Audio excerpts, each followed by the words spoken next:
जय श्री कृष्णा मित्रों। आज की कथा बहुत ही मार्मिक है। आज की कथा में हम जानेंगे कि सुंदर स्त्री बांझ क्यों रहती है, क्या है इसका कारण। मित्रों, हमारे हिंदू धर्म में स्त्री के विवाह होने के बाद वह पति के साथ संबंध बनाती है और संबंध बनाने के 9 महीने बाद उन्हें एक पुत्र की प्राप्ति होती है।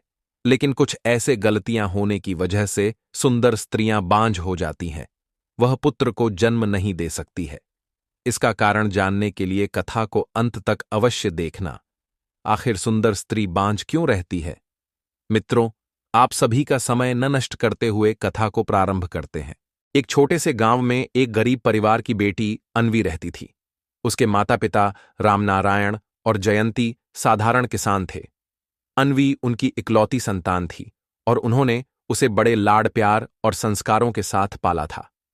अन्वी न सिर्फ बेहद सुंदर थी, बल्कि उसकी सरलता और मधुर स्वभाव हर किसी का दिल जीत लेते थे। वह अपने माता पिता के साथ एक छोटे से घर में खुशहाल जीवन बिता रही थी। उसी गांव के आसपास राजा आदित्य प्रताप का शासन था। आदित्य प्रताप एक कुशल राजा थे, परंतु अभी तक अविवाहित थे। वह अपनी प्रजा का हालचाल जानने के लिए अक्सर गांवों का दौरा किया करते थे। एक दिन राजा आदित्य प्रताप अपने घोड़े पर सवार होकर उसी गांव से गुजर रहे थे। संयोग से उस समय अन्वी घर के पास नदी किनारे कपड़े धो रही थी। उसकी सादगी और सौम्यता पर राजा की नजर पड़ी और वह सहसा उसकी ओर आकर्षित हो गए। राजा ने अपने घोड़े को रोक दिया और अन्वी से बात करने के लिए उसके पास पहुंचे। राजा के अचानक सामने आ जाने से अन्वी घबरा गई और डर के मारे तुरंत अपने घर की ओर भाग गई। राजा ने उसे आवाज दी, पर वह बिना कुछ बोले घर के अंदर चली गई।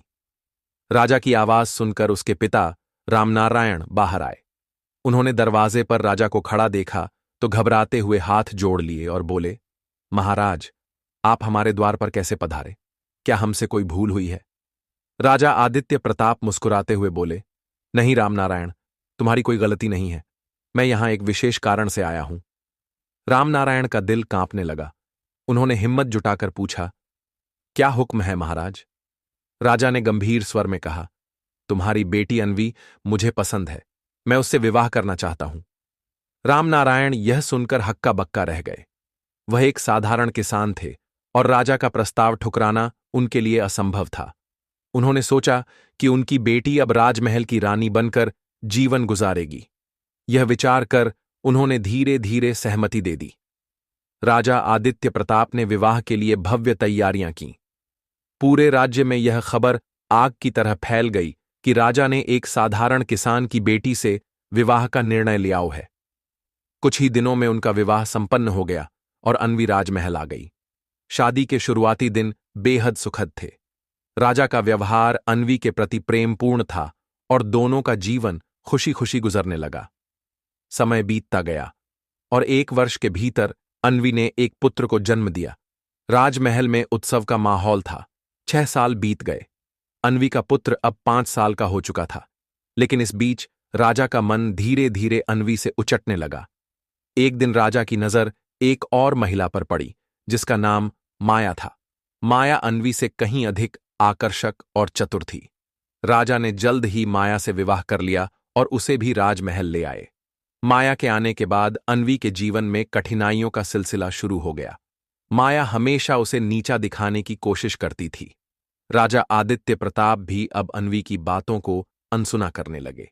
धीरे धीरे राजमहल में अन्वी की स्थिति कमजोर होती गई। एक दिन माया ने राजा को समझा बुझाकर अन्वी को महल से बाहर निकालने का आग्रह किया। राजा ने अपने पुत्र को अपने पास रखा और अन्वी को राजमहल छोड़ने का आदेश दे दिया। अन्वी बेबस और अकेली अपने पिता के घर लौट आई। उसने अपने माता पिता को अपनी दुख भरी कहानी सुनाई। बेटी की यह दुर्दशा देखकर रामनारायण और जयंती बेहद दुखी हुए, पर वे राजा के खिलाफ कुछ कर पाने में असमर्थ थे। अन्वी के दुख और चिंता ने उसके माता पिता की सेहत पर बुरा असर डाला। कुछ ही दिनों में जयंती की तबीयत बिगड़ गई और सांस की तकलीफ के कारण उनका निधन हो गया। पत्नी की मृत्यु से रामनारायण टूट गए और कुछ समय बाद वह भी इस दुनिया को अलविदा कह गए। अब अन्वी पूरी तरह अकेली और असहाय थी। सहारे की तलाश में वह न जाने कितनी रातें अकेलेपन के अंधेरे में काटने लगी। अकेलेपन ने अन्वी को भीतर तक तोड़ दिया था। कहते हैं कि विपत्ति के समय धैर्य ही मनुष्य का सबसे बड़ा साथी होता है। अन्वी के पास अब धैर्य और अपने भविष्य के लिए संघर्ष करने के अलावा कोई विकल्प नहीं बचा था। माता पिता की मृत्यु के बाद वह बिल्कुल अकेली हो गई थी। इसी समय मोहन नाम का एक ऊंट व्यापारी, जो पहले भी अन्वी के घर आया जाया करता था, अब अधिक बार उसके पास आने लगा। वह अन्वी के प्रति सहानुभूति दिखाता और उसके दुख दर्द को बांटने का दिखावा करता। अन्वी, जो पहले से ही अकेली और कमजोर थी, उसके मीठे बोलों और झूठे सहारे पर यकीन करने लगी। कुछ महीनों बाद मोहन ने अन्वी से विवाह का प्रस्ताव रखा। अन्वी को भी जीवन में किसी सहारे की सख्त जरूरत थी, इसलिए उसने इस प्रस्ताव को स्वीकार कर लिया। दोनों पति पत्नी की तरह रहने लगे। मोहन ऊंटों का व्यापारी था और हर साल ऊंटों के मेले में जाता था। एक दिन मोहन ने अन्वी से कहा, तुम हर समय घर पर अकेली रहती हो, इस बार मेरे साथ ऊंटों के मेले में चलो, वहां का मेला बहुत सुंदर होता है। अन्वी को लगा कि घर के बाहर थोड़ा घूमने से उसका मन हल्का हो जाएगा। उसने मोहन के साथ जाने का निर्णय लिया। मेला बहुत बड़ा और भीड़ भाड़ वाला था। मोहन ने अन्वी को अलग अलग जगह घुमाया और दिखावा किया कि वह उसकी खुशी का बहुत ख्याल रख रहा है, लेकिन उसके मन में कुछ और ही योजना थी। मोहन ने अपनी ऊंटों के साथ साथ अन्वी का भी सौदा कर दिया। अन्वी को इस बात का बिल्कुल अंदाजा नहीं था। उसने उसे ऊंटों के पास बैठाकर कहा, तुम यहीं रुको, मैं अभी आता हूं। मोहन के जाने के बाद कुछ व्यापारी वहां आए और ऊंटों के साथ साथ अन्वी को भी जबरदस्ती ले जाने लगे। अन्वी घबरा गई और चिल्लाने लगी, मुझे कहां ले जा रहे हो? छोड़ दो मुझे। लेकिन उन व्यापारियों ने उसकी आवाज को दबाने के लिए उसे बेहोश कर दिया। जब अन्वी को होश आया तो उसने खुद को एक अजनबी जगह पर पाया। यह जगह एक कोठा था। वहां की मालकिन ने अन्वी के सामने आकर कहा, अब तुम यहां रहोगी, हमने तुम्हें खरीद लिया है। तुम्हें यहां मुजरा करना होगा और लोगों की इच्छाएं पूरी करनी होंगी। इसके बदले तुम्हें रोटी, कपड़ा और सिर छुपाने की जगह मिलेगी। अन्वी ने गुस्से और भय से कहा, मैं यह सब कभी नहीं करूंगी। मालकिन ठंडे स्वर में बोली, अगर तुमने मेरी बात नहीं मानी तो तुम्हें भूखा रखा जाएगा और मार मार कर अधमरा कर दिया जाएगा। तुम्हारे पास कोई और रास्ता नहीं है। अन्वी ने बहुत विरोध किया, लेकिन उसकी कोई सुनवाई नहीं हुई। धीरे धीरे अत्याचार और भूख ने उसकी हिम्मत तोड़ दी। मजबूरी में उसने अपनी मर्जी के खिलाफ कोठे पर काम करना शुरू कर दिया। अन्वी का जीवन अब गहरे अंधकार में डूब चुका था। वह हर दिन अपने भीतर के दर्द और अपमान को छुपाकर न चाहते हुए भी उस जीवन को जीने के लिए मजबूर थी। समय के साथ उसे वहां रहते हुए 13 साल बीत गए। अब वह करीब 40 वर्ष की हो चुकी थी। उसकी सुंदरता भले ही बरकरार थी, लेकिन उसके चेहरे पर गहरी उदासी और थकान साफ नजर आती थी। एक दिन कोठे पर एक युवक आया जिसका नाम अर्जुन था। वह 21 साल का और बेहद संपन्न घराने का युवक था। उसने कोठे की मालकिन से कहा, मुझे यहां की सबसे सुंदर महिला से मिलवाया जाए। मालकिन ने कई महिलाओं के बीच से अन्वी को दिखाया। अर्जुन ने अन्वी को चुन लिया और उसके कमरे में पहुंचा। कुछ समय साथ बिताने के बाद अन्वी ने उससे धीमी आवाज में पूछा, तुम कौन हो और कहां से आए हो? अर्जुन ने मुस्कुराते हुए जवाब दिया, मैं इस राज्य का राजकुमार अर्जुन हूं। मेरे पिता राजा आदित्य प्रताप हैं। यह सुनते ही अन्वी के पैरों तले जमीन खिसक गई। उसकी आंखें आश्चर्य और दुख से फटी रह गईं। वह स्तब्ध हो गई, जैसे किसी ने उसकी जुबान छीन ली हो। अन्वी ने तुरंत अपने कपड़ों को कसकर खुद पर लपेट लिया। उसे एहसास हुआ कि जिस युवक के साथ वह खड़ी है वह कोई और नहीं बल्कि उसका अपना बेटा है, जिसे वह वर्षों पहले छोड़कर आई थी। अन्वी का दिल दुख, शर्म और पश्चाताप से भर उठा। अन्वी के दिल पर उस दिन जो घाव लगा था वह शायद कभी नहीं भर सकता था। जिस युवक के सामने वह अपमानित महसूस कर रही थी वह कोई और नहीं बल्कि उसका अपना बेटा अर्जुन था, जिसे उसने बचपन में खो दिया था। ईश्वर की ओर हाथ उठाकर उसने रोते हुए कहा, हे भगवान, मुझसे ऐसा कौन सा पाप हुआ है कि मुझे अपने ही पुत्र के सामने इस अपमान को सहना पड़ा? क्या यह मेरे पूर्व जन्म के कर्मों का फल है? राजकुमार अर्जुन को अन्वी के अजीब व्यवहार का कोई कारण समझ नहीं आया। उसने वहां से जाने की अनुमति मांगी, अन्वी ने धीमी आवाज में कहा, तुम जा सकते हो। अर्जुन के जाते ही अन्वी के सब्र का बांध टूट गया। वह फूट फूट कर रोने लगी। दीवार से सिर टिकाए वह खुद से सवाल करती रही, आखिर मैंने ऐसा क्या किया है जो मेरी जिंदगी में केवल दुख और अपमान है? क्या मैं वाकई इतने बड़े पाप की भागी हूं? कुछ देर बाद कोठे की मालकिन अन्वी को देखने आई। उसे उम्मीद थी कि राजकुमार उसे कोई कीमती तोहफा देकर गया होगा, लेकिन जब वह कमरे में पहुंची तो उसने अन्वी को रोते हुए पाया। मालकिन ने चौंक कर पूछा, क्या हुआ अन्वी? आज तो राजकुमार आया था, तुम्हें तो खुश होना चाहिए।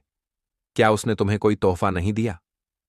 अन्वी ने आंसू भरी आंखों से कहा, हां, उसने तोहफा दिया, लेकिन ऐसा जख्म भी दे गया है जो मेरी आखिरी सांस तक मेरे साथ रहेगा। मालकिन हैरान होकर बोली, ऐसा क्या हुआ? मुझे भी बताओ। अन्वी ने पहले तो कुछ कहने से झिझकी, लेकिन फिर उसने धीरे धीरे अपनी पूरी कहानी सुना दी।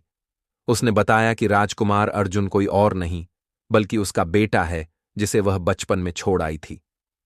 मालकिन यह सुनकर स्तब्ध रह गई। उसने गहरी सांस लेते हुए कहा, यह तो बहुत बड़ा अन्याय हुआ है।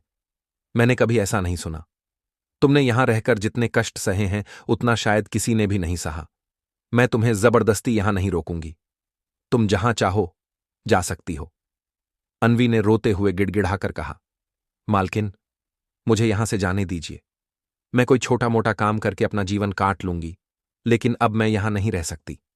मालकिन ने गंभीर स्वर में कहा, तुमने मेरे लिए बहुत पैसा कमाया है। जितने में मैंने तुम्हें खरीदा था उससे कहीं ज्यादा तुमने कमा कर दिया।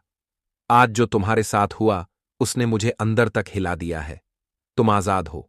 अगर कभी मेरी जरूरत पड़े तो याद कर लेना। अन्वी ने मालकिन के पैरों में गिरकर धन्यवाद किया और कहा, अब मुझे और क्या क्या कष्ट झेलने हैं यह जानने के लिए ही मैं जिंदा हूं, लेकिन मैं हार नहीं मानूंगी। कोठे से बाहर निकलने के बाद अन्वी के पास न तो सिर छुपाने की कोई जगह थी और न ही खाने का कोई साधन। वह कई दिनों तक सड़कों पर भटकती रही। भूख और प्यास ने उसकी हालत और खराब कर दी। एक दिन चलते चलते वह एक नीम के पेड़ के नीचे लेट गई।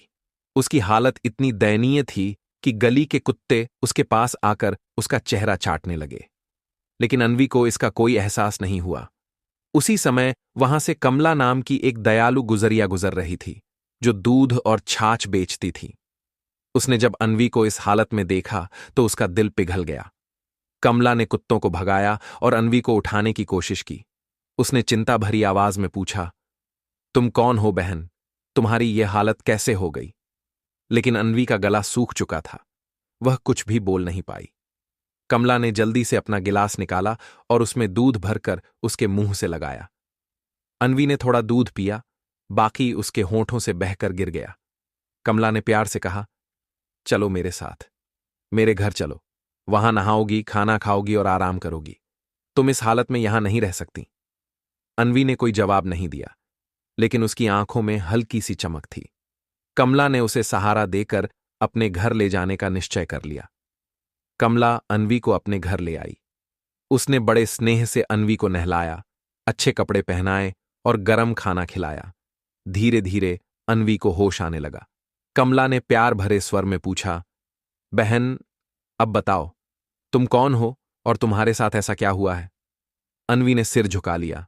उसकी आंखें नम थीं और वह अपनी कहानी बताने में हिचक रही थी, लेकिन कमला के स्नेह और सहानुभूति ने उसकी चुप्पी तोड़ दी।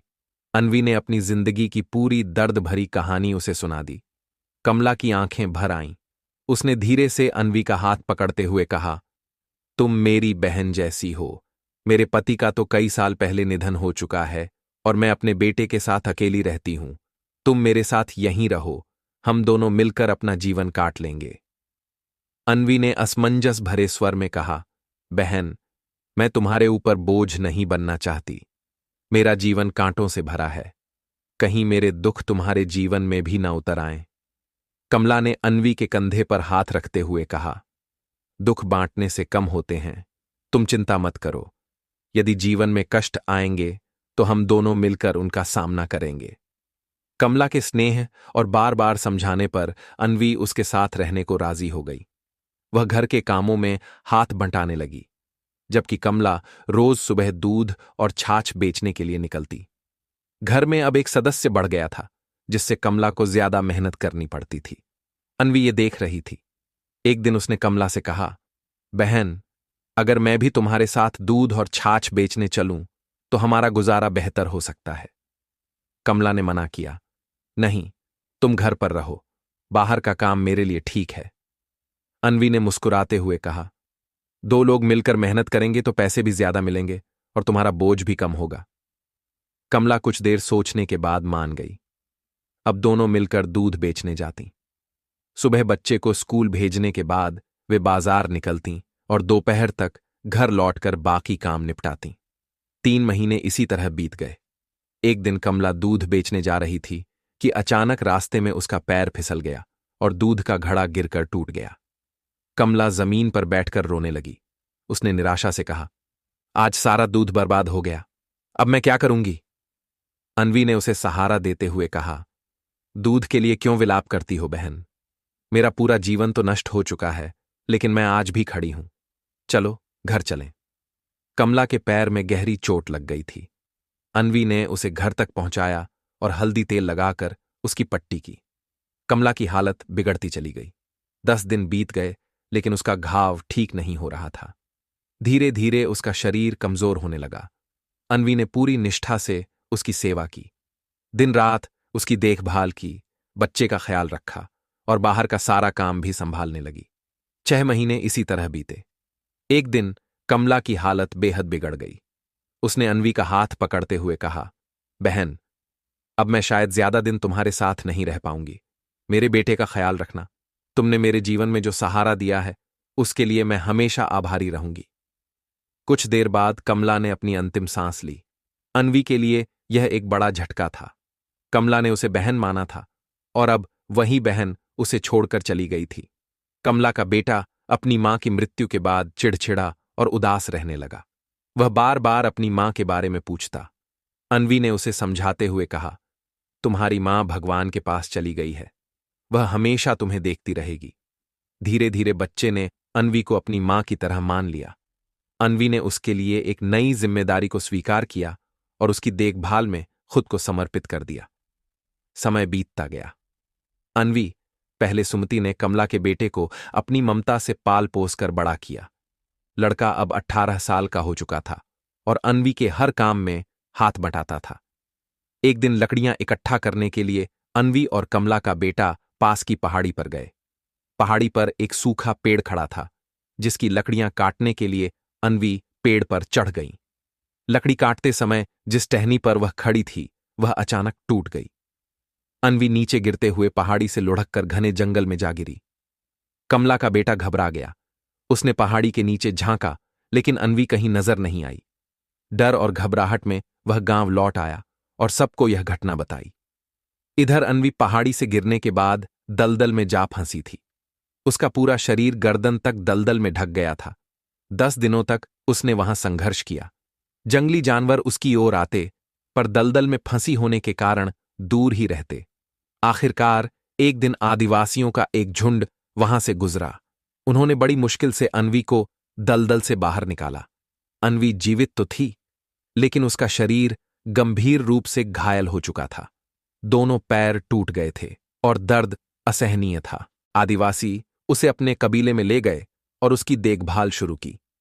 कहते हैं, जीवन कितना भी कठिन क्यों न हो, हमें हार नहीं माननी चाहिए। चाणक्य नीति के अनुसार समस्याएं कितनी भी बड़ी हों, उनका सामना धैर्य और साहस से किया जाना चाहिए। आदिवासियों ने अन्वी का उपचार किया, लेकिन उसके पैरों की हड्डियां इतनी बुरी तरह टूट चुकी थीं कि उन्हें ठीक करना संभव नहीं था। अंततः उसकी दोनों टांगें काटनी पड़ीं। अन्वी ने इसे ईश्वर की इच्छा मानकर स्वीकार कर लिया। धीरे धीरे वह आदिवासियों की भाषा और जीवन शैली को समझने लगी। वहां की बुजुर्ग महिला, जो आध्यात्मिक विद्या और ध्यान में निपुण थी, अन्वी का विशेष ख्याल रखती थी। एक दिन अन्वी को पता चला कि वह बुजुर्ग महिला एक विशेष ध्यान विधि जानती है, जिससे व्यक्ति अपने अतीत को देख और समझ सकता है। अन्वी ने उत्सुकतापूर्वक उस महिला से कहा, मां, मुझे अपने अतीत के बारे में जानना है। मेरे जीवन में इतने दुख क्यों आए हैं? क्या ऐसा कुछ हुआ है जिसके कारण मुझे ये सब सहना पड़ रहा है? बुजुर्ग महिला ने उसे समझाते हुए कहा, बेटी, अतीत में झांकना ठीक नहीं होता। अक्सर व्यक्ति अपना वर्तमान भी खो देता है। जो प्रकृति ने भुला दिया है उसे भुला देना ही अच्छा होता है। लेकिन अन्वी ने अपनी बात पर अड़ी रही। उसने कहा, अगर अतीत जानने से और दुख मिलेगा तो मैं उसे भी सह लूंगी। मैं सिर्फ सच जानना चाहती हूं। बुजुर्ग महिला ने उसे ध्यान की कठिन प्रक्रिया सिखाई। उसने कहा, यह साधना सरल नहीं है। तुम्हें अपने जीवन के हर पल को दोबारा जीते हुए अपने अतीत तक पहुंचना होगा। इसमें 3 से 4 वर्ष लग सकते हैं। अन्वी ने पूरी लगन और धैर्य के साथ ध्यान साधना शुरू की। उसने धीरे धीरे अपने जीवन के बीते पलों को फिर से याद करना शुरू किया। 3 वर्षों की कठोर साधना के बाद वह अपने पिछले जन्म में पहुंच गई। उसने देखा कि पिछले जन्म में उसका नाम माया था। वह एक साधारण परिवार की सदस्य थी, लेकिन उसका जीवन दुखों से भरा था क्योंकि उसे औलाद नहीं थी। औलाद न होने का गम उसे अंदर से तोड़ रहा था। गांव के लोग उसे ताने देते थे और वह अवसाद में चली गई थी। समाज के कटु शब्द और उपेक्षा उसे अंदर से कचोटने लगी। अपनी निराशा से बचने के लिए माया ने एक साधु की सलाह मानी। उस साधु ने उसे कहा कि अगर वह 21 बच्चों की बलि चढ़ाएगी तो उसे संतान सुख प्राप्त होगा। साधु की बातों में आकर माया ने पाखंड को सच मान लिया। उसने गांव के 21 मासूम बच्चों को चुराकर उनकी बलि दे दी। यह उसका सबसे बड़ा पाप था। माया को यह पाप करते हुए देखना उसके लिए भयावह था। वह देख रही थी कि जिन माता पिताओं की संतानें उसने छीन ली थीं, उनमें से कई आत्महत्या कर चुके थे और कुछ आजीवन उसे बद्दुआ देते रहे। माया के जीवन का यह भयावह सच उसके वर्तमान जीवन में दुखों का कारण बना। वह जान चुकी थी कि उसकी तकलीफें उसी पाप का परिणाम हैं। अन्वी को अपने पिछले जन्म की सच्चाई का एहसास हो गया था। उसने देखा कि अपने पूर्व जन्म में माया के रूप में किए गए पापों का परिणाम आज तक उसे भोगना पड़ रहा है। उसने देखा कि जिन माता पिताओं की संतानें उसने छीन ली थीं, उनमें से कुछ ने अपनी पीड़ा सहन न कर आत्महत्या कर ली थी, जबकि कुछ उसे मरते दम तक बद्दुआएं देते रहे। मरने के बाद भी माया की आत्मा उन सभी घरों में भटकती रही जहां उसने बच्चों की बलि दी थी। कुछ घर उजड़ चुके थे और कुछ माता पिता जो अब वृद्ध हो चुके थे आज भी उसकी आत्मा को कोसते रहते। उसकी आत्मा के लिए यह अत्यंत कष्टदायक था। बद्दुआओं का भार उसे पहले से कहीं ज्यादा दुखी कर गया। अन्वी अब जान चुकी थी कि उसके वर्तमान जीवन के सभी दुख उसके ही पूर्व जन्म के पापों का परिणाम हैं। उसने सोचा, अगर मैंने अपने अतीत को न देखा होता तो शायद मेरा मन शांत रहता। बुजुर्ग महिला ने सही कहा था। प्रकृति ने हमें भूलने की शक्ति दी है और उसे अपनाना ही चाहिए। लेकिन अब वह अपनी गलतियों का प्रायश्चित करना चाहती थी। इसी दौरान उसी गांव में एक तांत्रिक आया जो भटकती आत्माओं को वश में करने की विद्या जानता था। तांत्रिक ने अपने तंत्र मंत्र के जरिए आसपास की आत्माओं को अपने नियंत्रण में लेना शुरू किया। जब तांत्रिक ने अन्वी की आत्मा को महसूस किया तो उसने उसे वश में कर लिया। जब तांत्रिक ने उससे कहा, अब तुम मेरे स्वार्थपूर्ण कार्यों के लिए काम करोगी, तो अन्वी रोते हुए बोली, मैं पहले ही अपने जीवन में कई गलतियां कर चुकी हूं, मुझसे अब और गलत काम मत करवाओ। उसने तांत्रिक को अपनी पूरी कहानी बता दी और प्रार्थना की, मुझे मुक्त कर दो। मैं बस अपने शरीर में लौटकर अपने पापों का प्रायश्चित करना चाहती हूं। तांत्रिक उसकी बातें सुनकर नरम हो गया और बोला, तुम्हारे दुख को देखकर मैं तुम्हें मुक्त कर रहा हूं, लेकिन मेरे पास ऐसी कोई विद्या नहीं है जो तुम्हें तुम्हारे शरीर में वापस भेज सके। तांत्रिक की बात सुनकर निराश अन्वी फिर से भटकने लगी। उसी समय एक संत उस नगर में आए। वे उसी रामकुमार के गुरु थे जो पिछले जन्म में माया अन्वी का पति था। रामकुमार अब 80 वर्ष का हो चुका था और अकेला रहता था।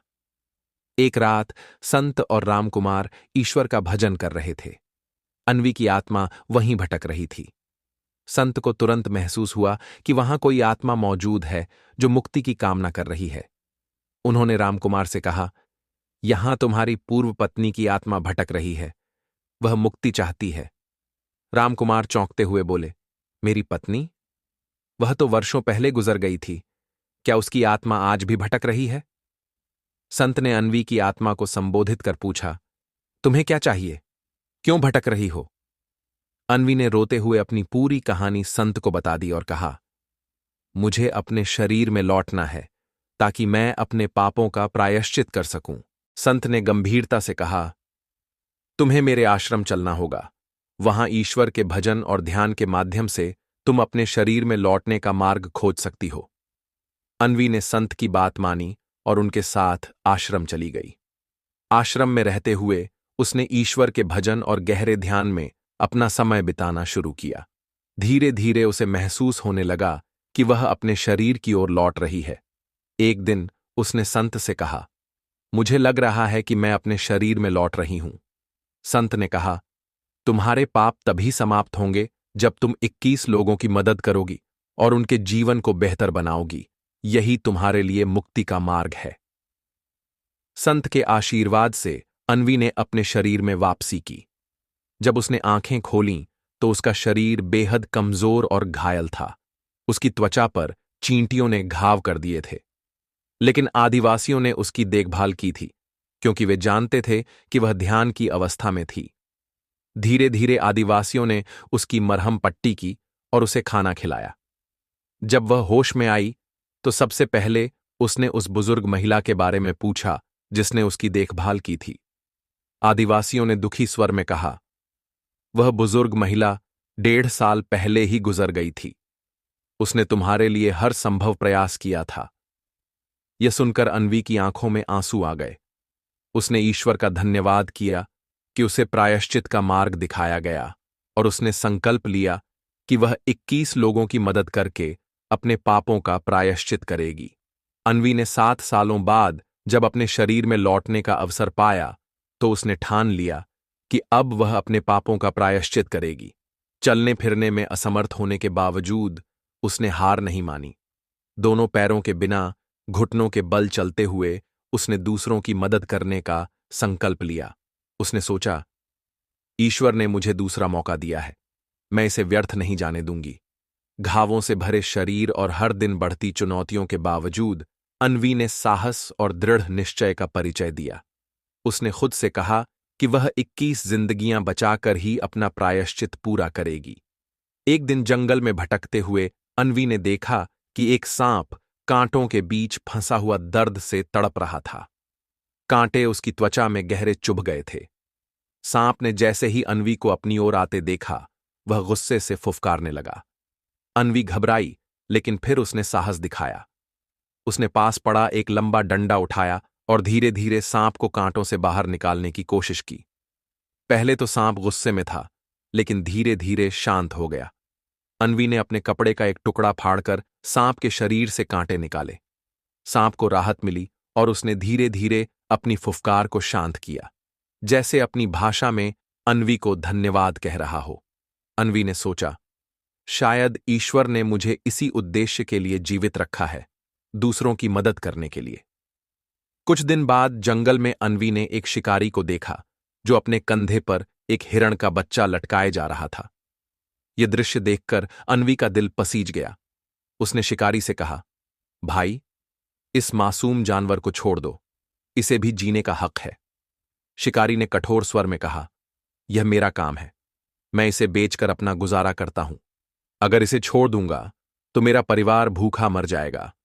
अन्वी ने प्यार से समझाया, भाई, जानवरों को मारने की जगह तुम जंगल से लकड़ियां काटकर या फल फूल तोड़कर बेच सकते हो। यह भी एक ईमानदार काम है। इन बेजुबान जीवों को मारना गलत है। ईश्वर ने हमें भी और इन्हें भी जीवन दिया है। शिकारी पर अन्वी की बातों का गहरा असर हुआ। उसने हिरण के बच्चे को छोड़ दिया और वादा किया कि वह अब कभी किसी जानवर को नहीं मारेगा। अन्वी को लगा कि उसने एक और जीवन बचा लिया। उसने सोचा, शायद अब यह शिकारी ईमानदार जीवन जिएगा और कई और जानवरों की जान बच जाएगी। एक दिन जंगल में अन्वी ने देखा कि एक भेड़िया झाड़ियों में फंसा हुआ था। उसके पैरों में गहरे कांटे चुभे हुए थे, जिससे वह दर्द में कराह रहा था। पहले तो अन्वी डर गई और भेड़िए से कुछ दूरी पर बैठ गई। भेड़िया भी उसे देखता रहा। कुछ देर बाद उसकी कराहट धीमी पड़ गई और वह अन्वी की तरफ ऐसे देखने लगा मानो कह रहा हो, मुझे मदद चाहिए, मैं तुम्हें नुकसान नहीं पहुंचाऊंगा। अन्वी ने धीरे धीरे अपने डर पर काबू पाया और भेड़िए के पास जाने का साहस किया। उसने कांपते हाथों से भेड़िए के सिर पर हल्के से हाथ रखा। भेड़िया शांत हो गया। अन्वी ने सावधानी से उसके पैरों से कांटे निकाले। भेड़िए को तुरंत राहत मिली। भेड़िया कुछ दूर चला, फिर लौटकर अन्वी के हाथ चाटने लगा।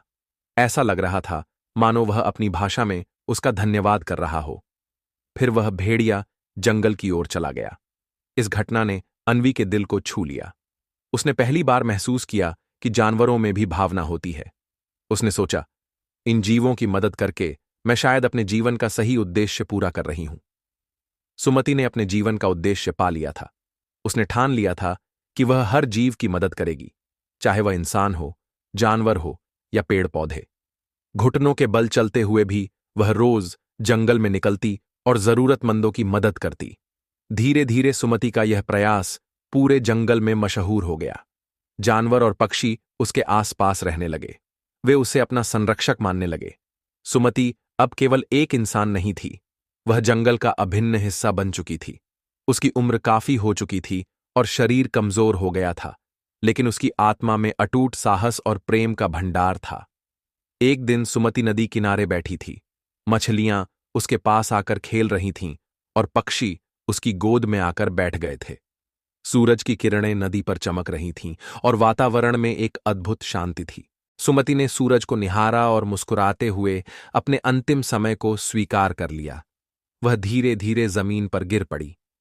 आसपास खेल रही गिलहरियों ने जब यह देखा तो उन्होंने अपनी आवाज में जंगल के सभी जानवरों और आदिवासियों को बुला लिया। सभी जीव जंतु और आदिवासी इकट्ठा हो गए। गहरे दुख के साथ उन्होंने सुमति को विदाई दी। पूरे प्रेम और श्रद्धा के साथ उसके शरीर को मिट्टी में समर्पित किया गया। सभी ने उसकी आत्मा की शांति के लिए प्रार्थना की। सुमति के जाने के बाद जंगल में चमत्कारी बदलाव आने लगे। जो जंगल वर्षों से सूखा था, वहां अब हर साल भरपूर बारिश होने लगी। नदी और तालाब पानी से भर गए। पेड़ पौधे हरे भरे हो गए और पूरे जंगल में जीवन की बहार लौट आई। जंगल के जीव और आदिवासी महसूस करते थे कि सुमति की आत्मा अभी भी उनके बीच मौजूद है। वह अपने प्रेम और दयालुता के माध्यम से हर किसी के दिल में जीवित थी। मित्रों, यहां से कथा समाप्त होती है। अगर आप सभी को यह कथा अच्छी लगी तो औद्विक कथा चैनल को सब्सक्राइब करें और चाचा बेल नोटिफिकेशन ऑल पर अवश्य दबाएं ताकि आपको ऐसे ही ज्ञानवर्धक कथाएं आपके फोन पर सबसे पहले आए। मित्रों, कमेंट बॉक्स में जय श्री कृष्णा अवश्य लिखें। मित्रों, आप सभी का हृदय से धन्यवाद।